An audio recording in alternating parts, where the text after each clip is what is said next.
పాపే మా జీవన జ్యోతి సీరియల్లో ఈరోజు ఎపిసోడ్ ఏం జరగబోతుందో చూద్దాం. అంతకంటే ముందు మన ఛానల్ సబ్స్క్రైబ్ చేసి లైక్ చేయండి.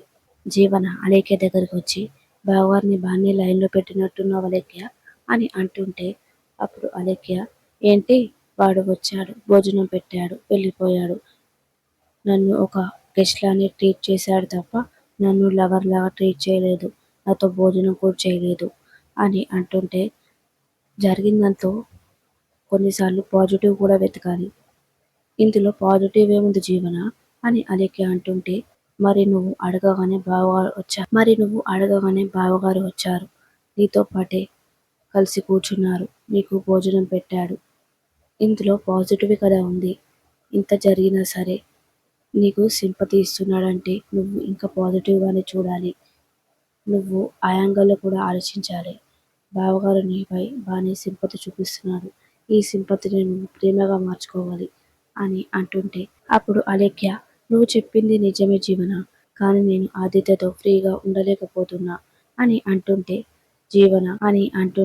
అన్నీ ఒకేసారి కావాలంటే జరగవు. కొన్ని కావాలంటే కొన్ని వదులుకోవాలి.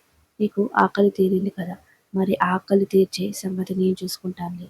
ఆదిత్యని నీకు దగ్గర నేను చేస్తాను అని అంటుంటే, నువ్వు అలా చెప్తుంటే నాకు చాలా సంతోషంగా ఉంది జీవన అని అలేఖ్య అంటూ ఉంటుంది.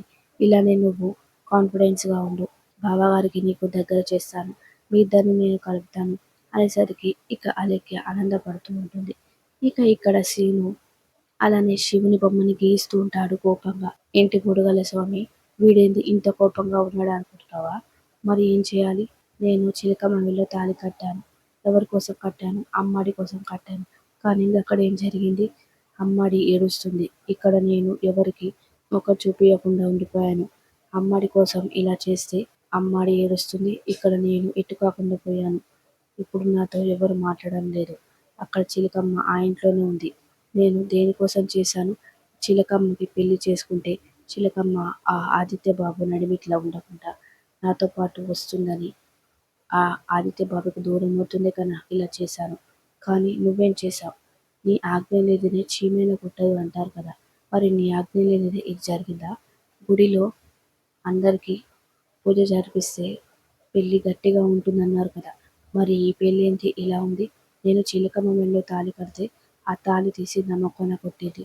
అంటే నీ ఆజ్ఞ ఉండే ఇలా జరిగిందా? అంటే నువ్వు కావాలని ఇలా చేశావా? నీ ఆజ్ఞతోనే ఇలా చేశావా? నేను ఇంత చేసి ఏం లాభం? అక్కడ అమ్మాడి ఏడుస్తుంది. ఇక్కడ నేను ఏడుస్తున్నాను. ఎవరు ఎటు కాకుండా పోయారు? ఆ చిలకమ్మేమో హాయిగా ఆ ఇంట్లో ఆదిత్య బాబుతో ఉంది. నేను తాళి కట్టి ఏం లాభం? ఈ తాళి ఎత్తుకో అని చెప్పి ఇక వెంటనే తాళిని తీసి పక్కకి విసిరేస్తూ ఉంటాడు. అక్కడే ఉన్న సాధువు ఇక వెంటనే తాళిని చూసి ఒక్కసారిగా కళ్ళు తెరుస్తూ ఉంటాడు. ఇక తాళిని పట్టుకొని ఇక సీనుని పిలుస్తూ ఉంటాడు. బాబు ఇలా రా అని అంటుంటాడు. నీ కోపం ఎవరి మీద? ఈ తాళి మీదనా, మనిషి మీదనా, ఆ దేవుడి మీదనా అని అంటుంటే నా మీద నాకే కోపం. ఎందుకు బాబు? నేను ఒక మంచి పని చేసిన, ఒక అమ్మాయి మెడలో తాళి కట్టిన, అందరి మంచి కోసం చేసిన, కానీ ఆ అమ్మాయి ఆ తాళి ఉంచుకోకుండా నా మొఖాన కొట్టింది. నేను మూడుగల్ల స్వామిని నమ్మి ఇలా చేసినాను. కానీ ఆ మూడుగల్ల స్వామి ఏం చేసిండు? ఆ మూడుగల్ల స్వామి నాకు మోసం చేసిండు అని సీను అంటుంటే ఇక సాధువు నవ్వుతూ, ఆ దేవుడు ఎవరిని మోసం చేయడు బాబు. మనుషులే దేవుణ్ణి మోసం చేస్తారు. నువ్వు ఒక కర్మ చేశావు. దాని ఫలితం తొందరలోనే దక్కుతుంది. కర్మ చేసిన దానికి ఫలితం కూడా వస్తుంది. కానీ నువ్వు కొంచెం ఓపిక పట్టాలి. ఆ ఓపిక ఫలితం చాలా బాగుంటుంది అని సాధువు అంటుంటే ఇక అలానే ఆలోచిస్తూ ఉంటాడు. నువ్వు చేసిన దానికి మంచి జరుగుతుంది. ఆ దేవుడు ఎవరికి అన్యాయం జరగడు. ఆ దేవుణ్ణి నమ్ముకుంటే అంతా మంచి జరుగుతుంది. నువ్వు ఆ దేవుణ్ణి నమ్ముకున్నావు కాబట్టి నీకు అంత మంచి జరుగుతుంది. ఈ తాళి నీ దగ్గరనే ఉంచు బాబు. ఆ స్వామి నిన్ను కరుణిస్తాడు అని చెప్పి ఇస్తూ ఉంటే ఇక సీను ఆ తాళిని తీసుకుంటూ ఉంటాడు. ఈ సాధువు చెప్తుంటే నాకేదో అనిపిస్తుంది. ఆ చిలకమ్మని తొందరలో ఇంట్లో నుంచి గెంటేయాలి. గెంటేసి నా దగ్గరికి తీసుకురావాలి అని చెప్పి అనుకుంటూ ఉంటాడు. ఇక పద్మమ్మ కోపంగా గిన్నెలన్నీ విసిరిస్తూ చదువుతూ ఉంటే, ఏంటి ఆ సౌండు? ముందు ఈ గోళీ ఎప్పుడు వేసుకోవాలో చెప్పు అని అంటుంటే, అన్నం తినే ముందు వేసుకోవాలి కదయ్యా, ఇప్పుడు అడుగుతున్నది ఏందయ్యా అని అంటుంటే, మరి నీకు తెలియదు, నాకు తెలియదు. బిడ్డకి తెలుసు. బిడ్డకు ఫోన్ చేసి అడుగుతా అని చెప్పి అంటుంటే, బిడ్డకు ఫోన్ చేస్తావా? అయినా బిడ్డ ఏడుస్తుంటే నువ్వైతే ఏం చేస్తలేవు కదా అంటుంటే, నేనేం చేయాలి? దీంట్లో నా తప్పేముంది అని సింహాద్రి అంటుంటే, నీ తప్పు లేదు. కానీ నువ్వు అడుగుతున్నావా? బిడ్డ ఆ దివ్య ఇంట్లోనే ఉంది. అక్కడ ఏడుస్తుంటే మనం సంతోషంగా ఎలా ఉంటాం? ఆ దివ్య ఆ ఇంట్లోనే ఉంది. ఇంకా ఆ ఇంట్లో నుంచి పంపించలేదు. ఇక్కడ సీనుగాడి వల్లనే ఇదంతా జరిగింది అంటుంటే, సీనుగాడు ఏం చేశాడు? మరి దివ్య మెడలో తాళి కట్టి అల్లుడు గారి బిడ్డ మధ్యలో చిచ్చు కాకుండా ఇంకేముంది? వాడు తాళి కట్టాడు కాబట్టే బిడ్డ ఇంకా అల్లుడు గారి మధ్య గొడవ జరిగింది. అల్లుడు గారు బిడ్డని అపార్థం చేసుకున్నాడు. తనతో మాట్లాడడం లేదు అని చెప్పి అంటుంటే, అవును నిజమే కానీ వాడు బిడ్డ మంచి కోసమే ఇలా చేసిండు. ఆ దివ్య మెడలో తాళి కడితే సమస్య తీరిపోతుండేమో అనుకున్నాడు కానీ ఇలా జరుగుతుంది అనుకోలేదు. అయినా కూడా ఆ శ్రీనుగాడు తప్పే ఉంది. ఎందుకంటే తాళి కట్టిండు. ఎందుకు కట్టిండో తెలవదు. అక్కడ తాళి కట్టి వాడు ఇంట్లోనే ఉన్నాడు. ఇక్కడ దివ్య కూడా ఇంట్లోనే ఉంది. ఇద్దరు ఇంట్లోనే ఉంటే ఏం లాభం? ఆ తాళి విలువ ఏముంది? అయినా వాడు నిజమైన మొగాడైతే ఆ దివ్యని తన ఇంటికి తీసుకొని పోవాలి కదా! అయినా ఇంట్లోనే ఉంచిండు. అంటే వాడు తాళి కట్టి ఏం లాభం లేకుండా పోయింది. అసలు వాడు ఎందుకు తాళి కట్టినట్టు? ఇప్పుడు ఈ నడుమిట్లో అంత గొడవ జరిగింది వాడి వల్లే కదా! వాడికి గట్టిగా బుద్ధి చెప్పాలి అని పద్మమ్మ అంటుంటే, అవును నువ్వు చెప్తుంటే నిజమే అనిపిస్తుంది. వాడి వల్లనే ఇదంతా జరిగింది. వాడు తాళి కట్టడం వల్లే ఈ గొడవంతా జరిగింది. వాడు తాళి కట్టకుండా ఉంటే గొడవ జరిగేది కాదు. ఎలాగోలా ఆ అమ్మాయిని ఇంట్లో నుంచి పంపించేవాళ్ళు. రేపు పొద్దున పోయి వాడి సంగతి చూస్తా అని అంటూ ఉంటాడు. ఇక ఉదయం కాగానే ఇక సింహాద్రి సీను దగ్గరికి వస్తూ ఉంటాడు. ఇక సీను మంచం మీద పడుకొని ఉంటే, నువ్వేంట్రా ఇలా హాయిగా పడుకున్నావు? అక్కడ బిడ్డ ఏడుస్తుంటే నువ్వు మంచిగా పడుకున్నావు. నీ పని ఇలా కాదురా అని చెప్పి ఇక మంచాన్ని తిరిగేస్తూ ఉంటాడు. ఇక దానికి వెంటనే లేచి, అమ్మో! ఇక వెంటనే కళ్ళు తెరిచి చూస్తూ ఉంటాడు. ఏంటి మామ నువ్వా? ఇప్పుడు వచ్చావేంటి అని అంటుంటే, నువ్వు ఏందిరా ఇంత హాయిగా పడుకున్నావు? అక్కడ నా బిడ్డ ఏడుస్తుంటే నువ్వు హాయిగా పడుకున్నావా? నిన్ను ఇలా కాదురా అని చెప్పి ఇక బకెట్‌లో ఉన్న నీళ్లు తీసుకొచ్చి సీను మొఖం మీద కొడుతుంటాడు. ఏంటి మామ నన్ను ఇంత బాధ పెడుతున్నావు? అంటుంటే, నువ్వు నా బిడ్డని బాధ పెట్టడం మంచిగా ఉందా? నువ్వు బానే ఉన్నావు అని అంటుంటే, ఏమైంది సింహాద్రి అని గంగవ్వ కూడా అంటుంటుంది. మరి వీడు చేసిన పని అలానే ఉంది. ఆ దివ్య మెడలో తాళి కట్టిండు. ఎందుకు కట్టిండో వీడికైనా తెలుసా? అక్కడ బిడ్డ ఏడుస్తూ ఉంది. దివ్యని ఇక్కడే ఉంచి వీడు ఇక్కడేం చేస్తున్నట్టు అని చెప్పి అంటుంటే, నేను మంచి కోసం తాళి కట్టిన నీకు తెలుసు కదా! ఆ చిలకమ్మ వస్తలేదు. నేను ఇంటికి కూడా పోయిన ఆదిత్య బాబు అమ్మాడి మధ్య దూరం తొలగించాలని ఇంటికి పోతే నిజం కూడా చెప్తే ఆదిత్యబాబు నమ్మలేదు. నేను కాళ్ళు కూడా పట్టుకున్నాను. అయినా కూడా నమ్మలేదు అని అంటుంటే, గవన్నీ నాకు తెలవదురా.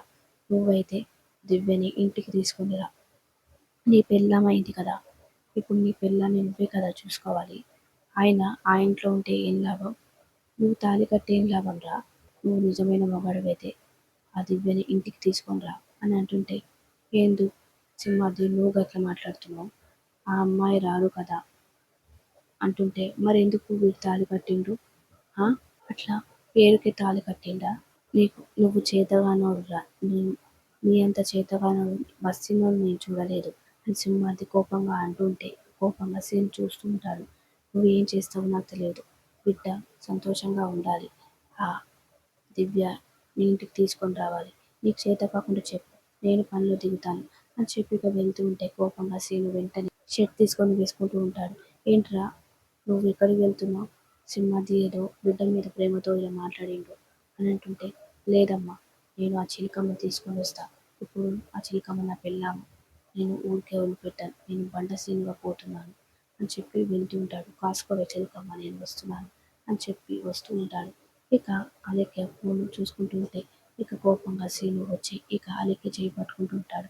రావే చిలకమ్మ ఇప్పుడు నా పెళ్ళానివి అని చెప్పేసి లాక్కెళ్తూ ఉంటే ఇక అలేఖ్య గట్టి గట్టిగా అరుస్తుంటుంది. ఆదిత్య వీడు నన్ను తీసుకొని పోతున్నాడు. కాపాడు ఆదిత్య అని గట్టి గట్టిగా అంటుంటే ఇక ఆదిత్య ఎదురుగా వచ్చి నిలబడతాడు. ఇక సీను పట్టుకున్న చేయిని చూస్తూ కోపంగా, నువ్వు ఇలా చెప్తే వినవురా. నీ పని ఇలా కాదు అని చెప్పి ఇక కొడుతూ ఉంటాడు. ఇక అప్పుడే అందరూ వస్తుంటారు. ఇక జీవన ఇదేంటి వీడొచ్చాడేంటి శివు వీడెందుకొచ్చాడు అని అలేఖ్యని అంటుంటే వీడు నన్ను తీసుకొని పోతాడంట అని బలవంతంగా లాక్కొని పోతున్నాడు అని అలేఖ్య చెప్తూ ఉంటుంది. ఆనంది వచ్చి ఏంటి సీను నువ్వు మళ్ళీ వచ్చినావు అలేఖ్య జోలికి రావద్దని చెప్పినాను కదా మళ్ళీ ఎందుకు వచ్చినావు అని అంటుంటే నువ్వు మాట్లాడకు ఆనంది నీ వల్లే ఇదంతా జరిగింది. ఏంటి నా వల్లనా? నువ్వు రమ్మని చెప్పావు కాబట్టి ఈ సీను వచ్చాడు. అంటే నేను రమ్మని చెప్తానా? నాకేం అవసరం ఆదిత్య గారు అని అంటూ ఉంటుంది. అప్పుడే ఇక సునంద శశాంత్ కూడా వస్తూ ఉంటారు. చెప్పురా నువ్వెందుకొచ్చావు అని అంటుంటే నేను ఆ చిలకమ్మని తీసుకెళ్ళడానికి వచ్చాను. ఎందుకు తీసుకెళ్ళడానికి నీకేం అధికారం ఉంది? ఇప్పుడు నా పెళ్ళామైంది. తాళి కట్టిన నేను తాళి కట్టిన అది విప్పినా సరే ఎప్పుడైనా ఎక్కడైనా సరే ఒక్కసారి పెళ్ళైతే పెళ్ళైనట్టే. ఆ తాళి విప్పినా సరే అది నా పెళ్ళామే. నేను నా పెళ్ళాన్ని తీసుకెళ్ళడానికి వచ్చాను అని చెప్పి అంటుంటే ఇక జీవన నువ్వేంట్రా తీసుకెళ్ళేది? తాళి తీసి ముఖాన కొట్టినప్పుడు బుద్ధి రాలేదా? అని జీవన అంటూ ఉంటే వీడికి ఇలా బుద్ధి రాదు. ఆ ఎన్నిసార్లు చెప్పినా బుద్ధి రాదు. అయినా వీడు తాళి కట్టి అది పెళ్ళి అనుకుంటున్నాడు. కానీ అది పెళ్ళి కాదు. ఎత్తుకెళ్ళి పెళ్లి చేసుకుంటే పెళ్ళి అవుతుందా? బలవంతంగా పెళ్లి చేసుకున్నాడు. ఇప్పుడు లాక్కెళ్ళి బలవంతంగా కాపురం చేయాలనుకుంటున్నాడు అని ఆదిత్య గట్టిగా అంటూ ఉంటాడు. అవును నిజమే. నేను మనిషిని కాదు. అది కూడా నిజమే. నాన్న చూసావు కదా వీడి నాటకాలు. వీడు వచ్చి ఏదేదో మాట్లాడుతున్నాడు. అలీక్కని తీసుకుని వెళ్తుంటే నేను చూస్తూ ఊరుకోవాలా? అని అంటూ ఉంటాడు ఆదిత్య. అప్పుడు అలీఖ్య నాకు భయంగా ఉంది ఆదిత్య. వీడు నన్ను చంపేస్తాడని భయం వేస్తుంది ఆదిత్య అని అలీఖ్య అంటూ ఉంటుంది. నేను అంత రాక్షసుని కూడా కాదు. నువ్వు నా పెళ్ళాన్ని కాబట్టి నిన్ను తీసుకుపోనికి వచ్చిన అని సీను అంటూ ఉంటాడు. నువ్వేందో తీసుకుపోయేది అని ఆదిత్య అంటూ ఉంటాడు. సరే ఆదిత్య బాబు మీరు నన్ను అంటున్నారు కదా తీసుకుపోనికి ఎందుకు అని. మరి నిన్ను ఒకే ఒక్క ప్రశ్న అడుగుతాను. మీరు అడిగిన దానికి సమాధానం చెప్తే ఆ చిలకమ్మని ఇక్కడే ఉంచుతాను. లేదంటే నేను తీసుకొని వెళ్ళిపోతాను అని చెప్పి సీను అంటూ ఉంటే ఇక జీవన నువ్వు అడిగిన ప్రశ్నలన్నిటికీ సమాధానం చెప్పాలా? నువ్వు అడ్డమైన ప్రశ్న అడిగితే నేను చెప్పాలా? అని జీవన అంటూ ఉంటుంది. నువ్వెందుకమ్మా ఆవేశపడుతున్నావు? అని శశికాంత్ అంటూ ఉంటాడు. సరే ఏం అడుగుతావో అడుగు. నువ్వు అడిగావని కాదు. నువ్వు అడిగినాక నిన్ను పంపించొచ్చని నేను అనుకుంటున్నాను. సరే అడుగుతున్నాను. మీరు నన్ను చిలకమ్మని తీసుకుపోతుంటే ఎందుకు అన్నారు కదా! మరి మీరు చిలకమ్మని ఇంట్లో ఉంచే అధికారం ఎక్కడిది? చిలకమ్మని ఏ అధికారంతో ఈ ఇంట్లో ఉంది అని అంటుంటే ఇక షాక్ అయ్యి ఆదిత్య అలానే చూస్తూ ఉంటాడు. ఇక ఆనంది కూడా షాక్ అయ్యి చూస్తూ ఉంటుంది. చెప్పండి ఆదిత్య బాబు ఏ అధికారంతో చిలకమ్మ ఇక్కడే ఉంది? ముందంటే గతం గుర్తులేదు కాబట్టి ఉంది. ఇప్పుడు ఎందుకుంది? నా పెళ్ళాం కాబట్టి నేను తీసుకుపోతున్నాను. మరి ఏ అధికారంతో ఉంది? ఇప్పుడు తనకి గతమంతా గుర్తొచ్చింది కదా! ఆ! ఏ అధికారంతోని ఈ ఇంట్లో ఉంది? మీ ప్రియురాలుగానా? అని చెప్పి శీను అడుగుతుంటే ఏంటి శీను నువ్వు అలా అడుగుతున్నావు అని ఆనంది అంటుంటే నేను అడిగిన దాంట్లో తప్పేముంది? తప్పుంటే ఆ సునందమ్మ గారి చెప్పుతో నన్ను కొట్టించు. లేదు తప్పు లేదంటే అల్ అలేఖ్యని చెప్పుతో కొట్టమను అని సీను అంటుంటే ఇక అందరు షాక్ అయ్యి అలానే చూస్తుంటారు. చెప్పండి ఆదిత్య బాబు అని సీను అడుగుతుంటే ఇక ఏం మాట్లాడకుండా ఆదిత్య అలానే చూస్తూ ఉంటాడు. మరేం జరగబోతుందో నెక్స్ట్ ఎపిసోడ్ చూద్దాం. నచ్చితే లైక్